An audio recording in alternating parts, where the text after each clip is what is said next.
Почитувани колеги, пред нас е предлогот за избор на главен државен ревизор на Државниот завод за ревизија и јас околу изборот на главниот државен ревизор нема да имам забелешки, затоа што почитувам дека е од редот на државните ревизори кои во мојата соработка за овој изминат период, посебно во работата околу твининг проектот, можам да кажам само пофални зборови, затоа што тоа е една професионална институција која професионална, независна, која години наназад со еден сериозен осврт на нивната работа, тема, едукација, меѓународна соработка, сме успеале во сите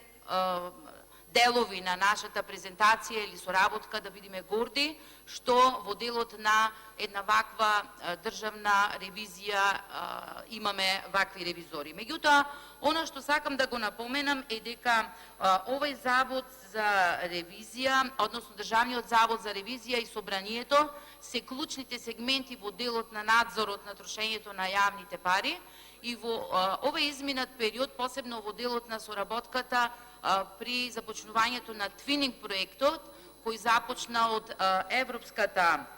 Унија, водена во изминатите 2,5 години, имавме можност да видиме како тоа може да се надгради, односно како покрај годишниот извештај што го доставуваат и кој се разгледува прво во комисија, а потоа и на пленарна седница, можеме да работиме во делот и на разгледување на сите извештаи, 70 кои ги доставуваат во рамките на собранието и имавме значителен напредок во овој дел. Меѓутоа, во делот на неизборот, односно неусогласеноста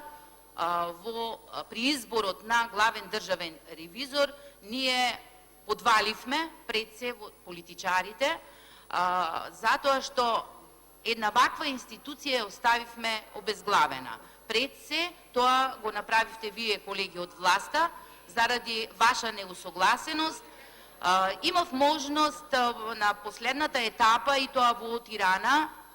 организирана од Светска банка, и сега последната во Подгорица, каде што заедно представници од парламентите, Државниот завод за ревизија, службите, од сите земји, од Западен Балкан и пошироко, имавме можност да ги направиме тие акциони планови и дел по дел да усогласиме докаде ќе одиме во етапата на се поголемата соработка, меѓутоа и поголемото разгледување, односно по-транспарентно во рамките на парламентот околу трошењето на јавните финанси.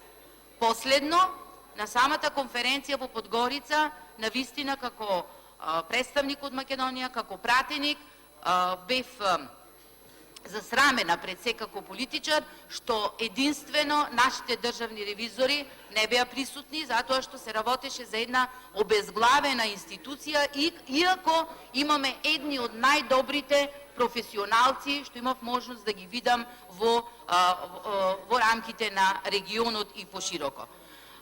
Затоа се радувам што денес, какво и да решението, еве решение на човек што е од Државниот завод за ревизија, ова институција ќе почне односно ќе работи, иако во овој изминат период, колеги од власта, не успеавте да најдете навистина солуција за избор на човек. Нешто друго што би сакала да напоменам е дека од 2000 година веќе почна собранието да ги гледа, односно да ги разгледува овие годишни извештаи, а во изминатите од период, негде од 2005 година, почнавме да ги гледаме и ревизиите покрај на регуларност и на успешност, и последниот период веќе почнуваме да ги следиме и дадените препораки. Така да мислам дека крајно време беше да се направи ова избор на државен ревизор.